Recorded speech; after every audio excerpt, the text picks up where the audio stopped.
Welcome back, students. Myself Kapil Kumar, and I am here to continue the previous lecture.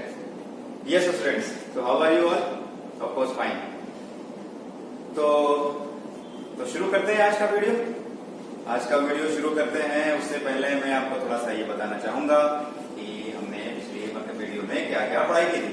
तो सबसे पहले video में आप लोगों ने देखा हो तो सबसे पहले इंट्रोडक्शन किया था कि what is genetics, what is heredity and evolution, क्योंकि हमारा चैप्टर कौन सा चल रहा है, हेरिडिटी एंड इवोल्यूशन। अब सेकंड वाले में हमने ये पढ़ा था कि जेनेटिक्स से रिलेटेड कौन कौन से इंपॉर्टेंट टर्म्स हैं, उनको जानना हमारे लिए बहुत ज्यादा जरूरी था। उसकी वजह से आगे जाके हमें क्या वो प्रॉब्लम नहीं।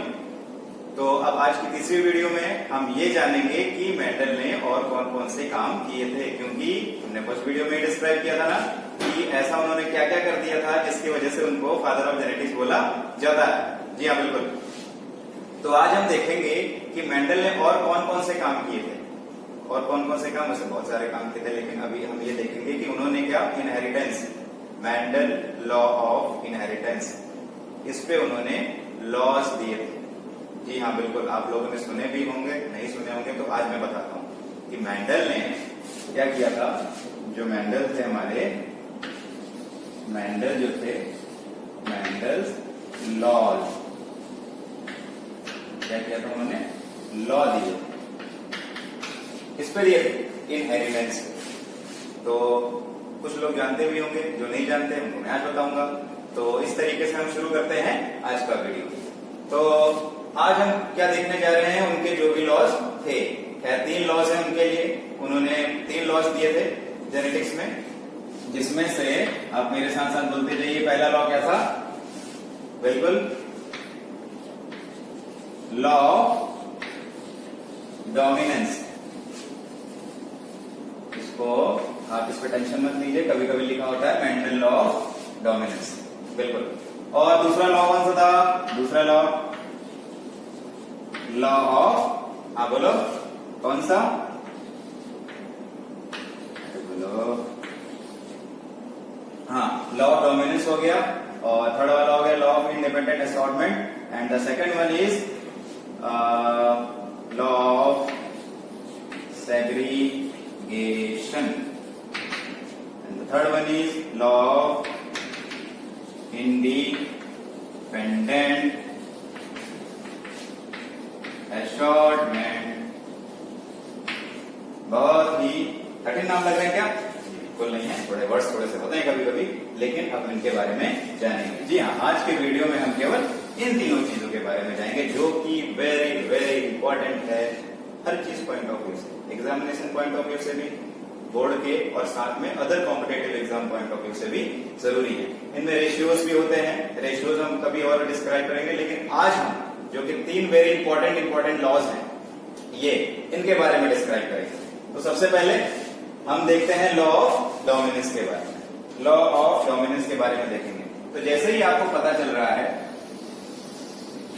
कि लॉ ऑफ डोमिनेंस, आपको इसमें से एक वर्ड दिख रहा होगा, डोमिनेंस। डोमिनेंस का मतलब, अगर आपको ध्यान हो तो मैंने क्या बताया था, जो चीज एक्सप्रेस होती है। जी हाँ, बिल्कुल, क्या चीज होती है, एक्सप्रेस होती है, ठीक है ना। तो अगर हम यहाँ पे अब शुरू करते हैं तो देखते हैं यहाँ पे कि किस तरीके से लॉ ऑफ डोमिनेंस को इन्होंने एक्सप्रेस किया था या फिर बताया था, एक्सप्लेन कैसे किया था।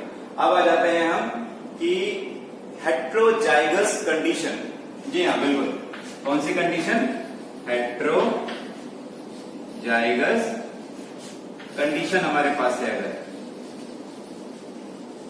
हेट्रोजाइगस कंडीशन, हेट्रोजाइगस कंडीशन कौन सी होती है, जिसमें से एलील एक तरीके के नहीं होते हैं। जी हाँ, बिल्कुल, एक तरीके के नहीं होते हैं। ये कौन सी हो जाएगी, ये हो जाएगी होमोजाइगस कंडीशन, लेकिन ऐसे नहीं होते हैं, ऐसे वाली कंडीशन, उनको हम क्या बोलते हैं, हेट्रोजाइगस कंडीशन।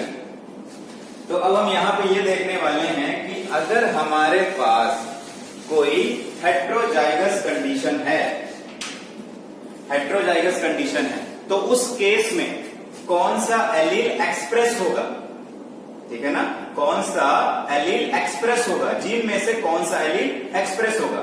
तो सीधी सी बात है, इस लॉ के अकॉर्डिंग वही एक्सप्रेस होगा जो कि डोमिनेंट एलील होगा।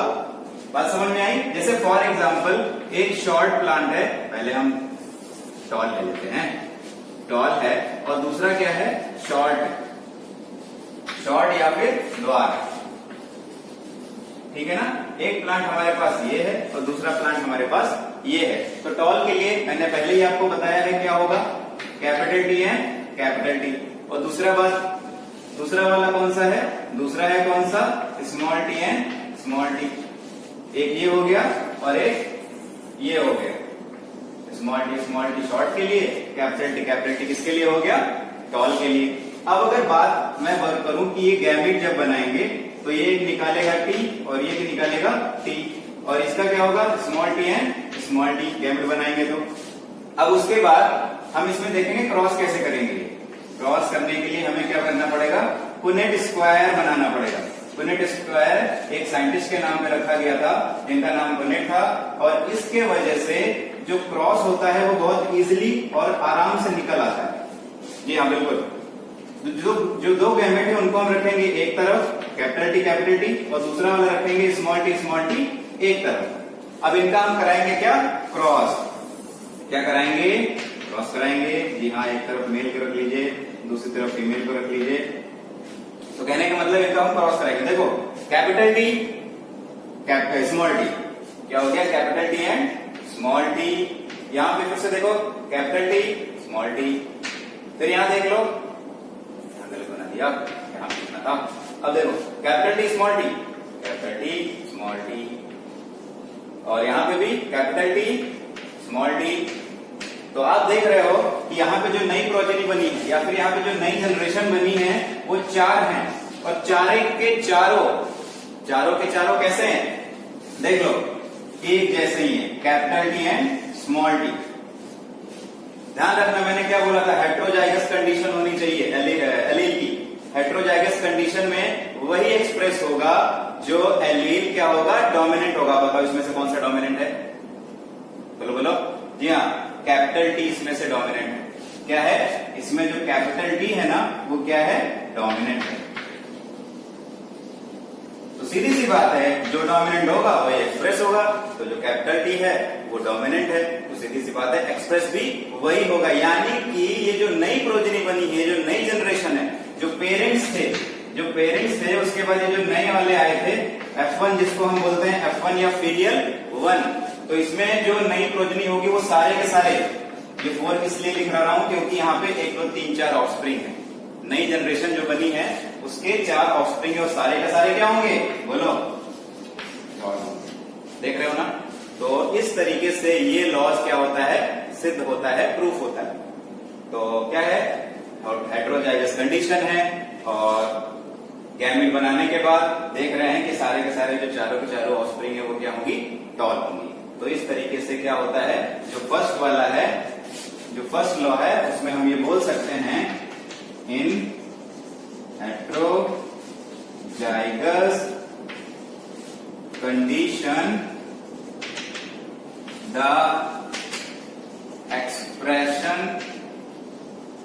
expression of allele is always dominant one, और या फिर और हम ऐसा लिख सकते हैं, in other words the dominant one will express itself in a generation। तो बात समझ में आई, नोट कर लेना, जो चीज बताई है उसी चीज को मैंने लिख दिया है। तो बात समझ में आई। तो उसी तरीके से हमारा आज हो गया लॉ ऑफ डोमिनेंस। क्या होता है क्या नहीं होता है वो मैंने आपको बता दिया है, आपको समझ में आ गया होगा। अब देखते हैं दूसरा वाला लॉ ऑफ सेग्रीगेशन। तो जिस तरीके से हमने अभी देखा हेट्रोजाइगस कंडीशन, जिसमें क्या होता है, एलील सेम नहीं होते हैं, डिफरेंट होते हैं। डिफरेंट मतलब किसी एक कैरेक्टरिस्टिक्स के अलग अलग एलील। फॉर एग्जांपल हाइट, तो मैं हमेशा बताता रहता हूं, अगर हाइट की है तो एक बड़ा होगा, दूसरा क्या होगा, छोटा होगा। तो हेट्रोजाइगस कंडीशन इसी को बोलते हैं, और साथ साथ में डोमिनेंस आपको आज समझ में आ गई होगी। वो भी कौन सी डोमिनेंस? मेंडल की डोमिनेंस, वो भी क्या? Law of dominance. अब देखते हैं दूसरा लॉ ऑफ सेग्रीगेशन। तो जैसे आपको वहां डोमिनेंट दिख रहा था, वैसे यहां पे क्या दिखेगा आपको? एक वर्ड सेग्रीगेशन।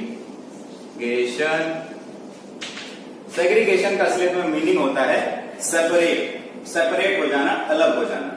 जी हाँ, तो वैसे ही लॉ ऑफ सेग्रीगेशन इन्होंने दिया था। इसमें ये बोल रहे थे कि जब गैमीट का फॉर्मेशन होता है, क्या होता है? गैमीट का फॉर्मेशन होता है, तो क्या होता है? असलियत में एक मदर की तरफ से आता है, दूसरा किसकी तरफ से आता है? फादर की तरफ से। एक मदर की तरफ से आता है और दूसरा किसकी तरफ से आता है? फादर की तरफ से। एक मदर, एक फादर की तरफ से। तो क्या होता है? इनमें तो अपने क्रोमोसोम्स प्रेजेंट होते हैं, लेकिन जो नई जनरेशन बनती है, जो न्यू जनरेशन बनती है, उसमें क्या होगा? मियोसिस होगा, यानी कि जिसको बोलते हैं रिडक्शनल डिवीजन। रिडक्शनल डिवीजन का मतलब सेपरेट हो जाना, सेग्रीगेट हो जाना। तो जी हाँ, इसी के बेसिस पे हम लॉ ऑफ सेग्रीगेशन को भी समझेंगे। तो इसके अकॉर्डिंग कि लॉ ऑफ सेग्रीगेशन जो है, while gamete formation, while gamete formation, while gamete formation, the allele will separate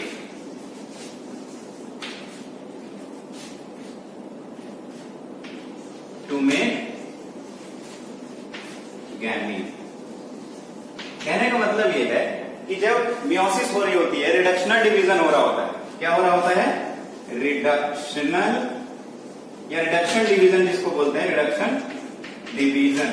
reduction division के टाइम पे या मियोसिस के टाइम पे गैमेट जीन्स का सेपरेशन होता है।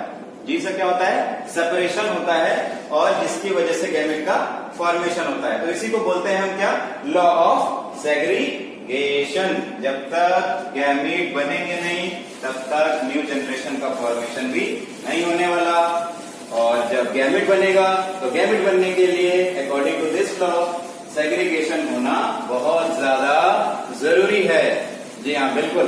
सेग्रीगेशन नहीं होता बहुत ज्यादा गड़बड़ हो जाएगी, बहुत ज्यादा। अब देखते हैं सेकंड वाला, जो कि हो चुका है। अब देखते हैं। तो स्टूडेंट्स, हमने जो है दो लॉज देख लिए थे, law of dominance and law of segregation. अब थर्ड लॉ में हमें समझना है कि थर्ड लॉ में आखिरकार मेंडल ने क्या किया।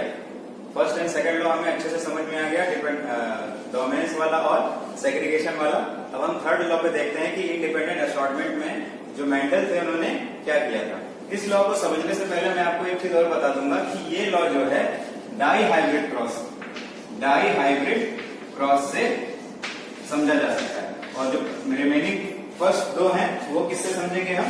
मोनो हाइब्रिड और डाई हाइब्रिड दोनों से। पर इसकी कंडीशन क्या है कि ये क्या है? केवल डाई हाइब्रिड क्रॉस से समझा जा सकता है। अब इसके बाद हम देखते हैं कि इंडिपेंडेंट असॉर्टमेंट है क्या। तो असलियत में ये जो इसमें क्या करते हैं, हम टू कैरेक्टर्स को लेते हैं, टू कैरेक्टर्स को लेते हैं। कोई भी टू कैरेक्टर्स ले लो। आपको मैंने 7 या मेंडल ने 7 कैरेक्टर्स बताए, तो भी कॉन्ट्रास्टिंग कैरेक्टर उन 7 कैरेक्टर्स में से आप कोई भी 2 कैरेक्टर्स ले सकते हो। इस चीज को समझने में हमें देखना है कि इंडिपेंडेंट असॉर्टमेंट कैसे होता है, और लास्ट में मैं इसकी जो स्टेटमेंट है, मैं उसको आपको प्रूव करके दिखाऊंगा। 2 कैरेक्टर्स लेंगे, 2 कैरेक्टर्स कोई भी ले लो। चलो आप ही बता दो। एक ले लेते हैं हम हाइट,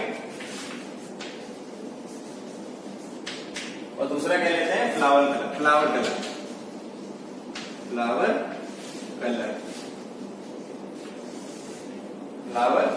कलर। अब हाइट के लिए हम क्या कर सकते हैं? Capital T. और ड्वार्फ हाइट के लिए क्या लेंगे? यहां पे हो जाएगा हाइट 2 तरीके की होती है ना, एक कैपिटल टी और एक स्मॉल टी। और इधर पे भी फ्लावर कलर, एक पर्पल का कैपिटल पी और व्हाइट का स्मॉल पी। अब इन दोनों को हमको क्या करना है? जोड़ देना है। कहने का मतलब ये है हाइट और कलर को जब कंबाइन करके करेंगे, तो कहने का मतलब है एक कैपिटल टी और कलर हो जाएगा क्या? कैपिटल टी और capital P capital P into small t और कैपिटल स्मॉल p। ये हो गया क्या, इसको हम बोलेंगे tall and purple.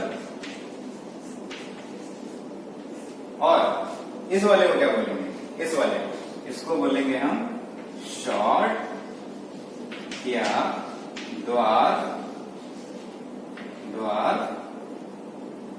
White.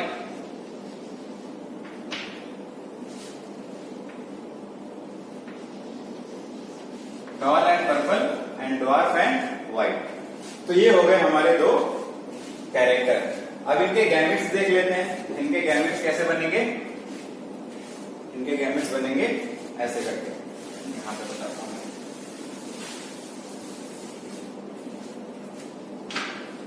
Gametes बनेंगे यहां पे टॉल पर्पल इंटू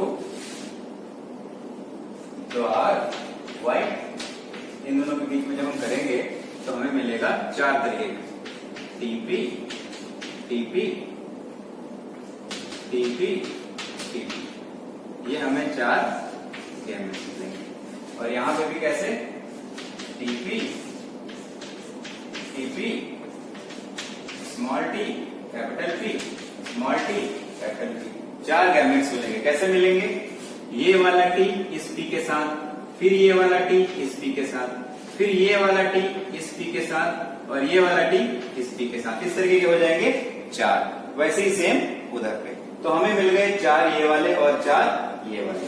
अब इसको हम पुनेट स्क्वायर लॉ से भी एक बार देख लेंगे कि ये जो पेरेंट्स हैं,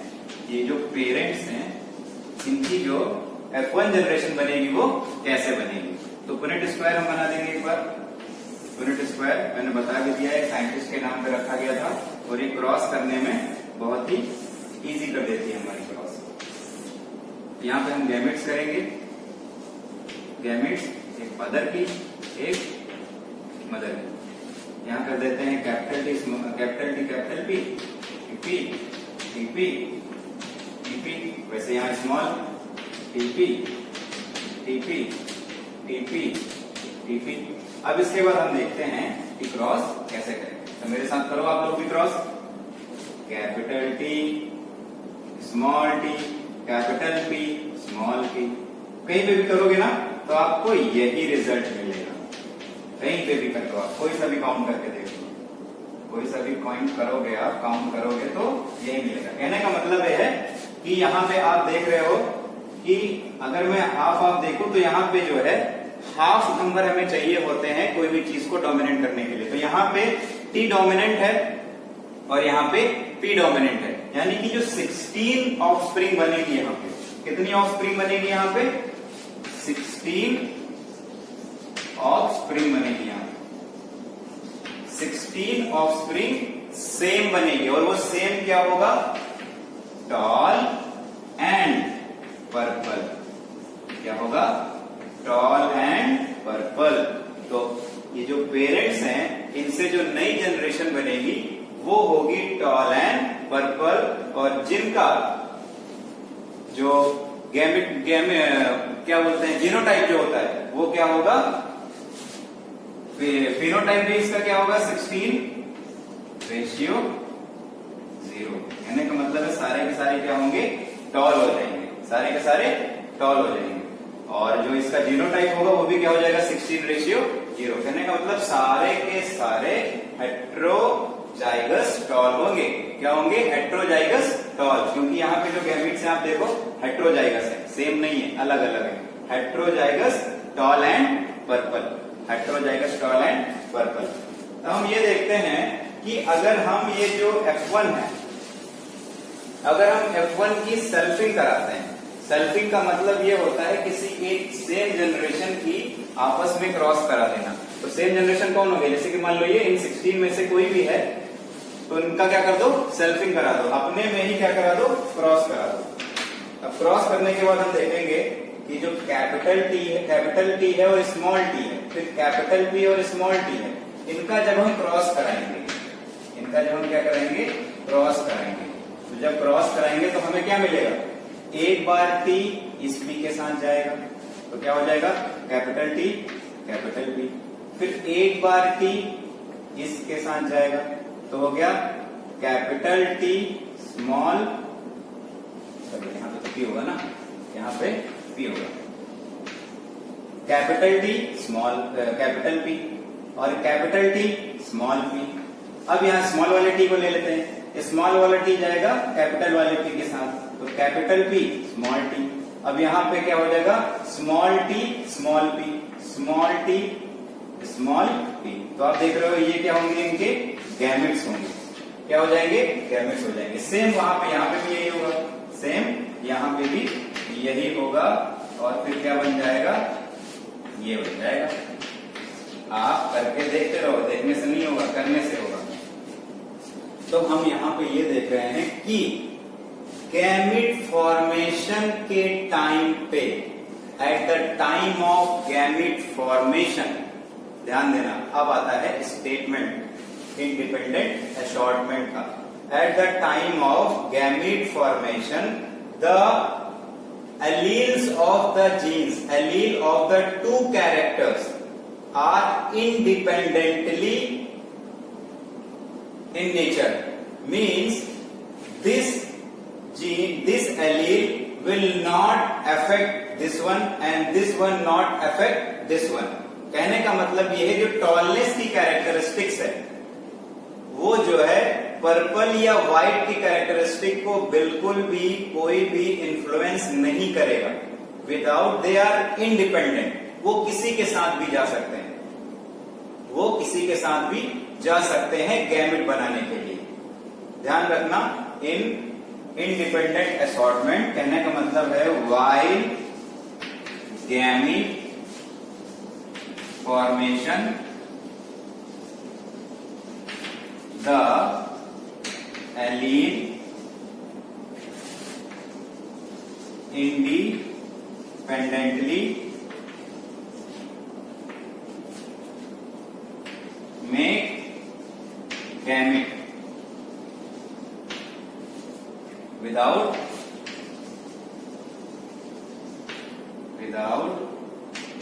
influencing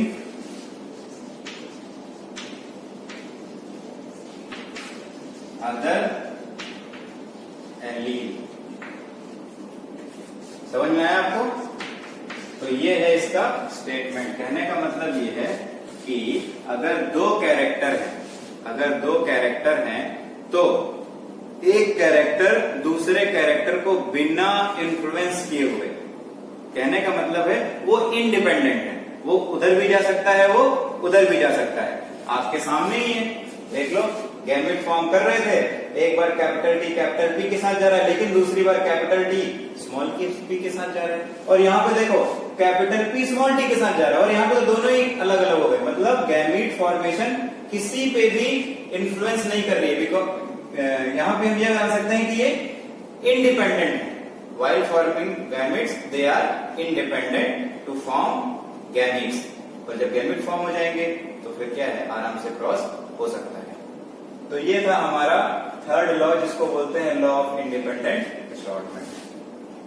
तो आज के लेक्चर में, आज के इस क्लास में, आज के इस वीडियो में मैं इन तीनों लॉ के बारे में ही समझाना चाह रहा था। मेरे हिसाब से आपको समझ में आ गया होगा। और अच्छे से पढ़ाई करिए, सेफ रहिए, घर पे रहिए और अच्छे से पढ़ाई करिए, ताकि आपके जो पढ़ाई है वो बिल्कुल भी डिस्टर्ब ना हो पाए। और मैं अपनी तरफ से पूरी कोशिश करूंगा कि आपको समझ आए।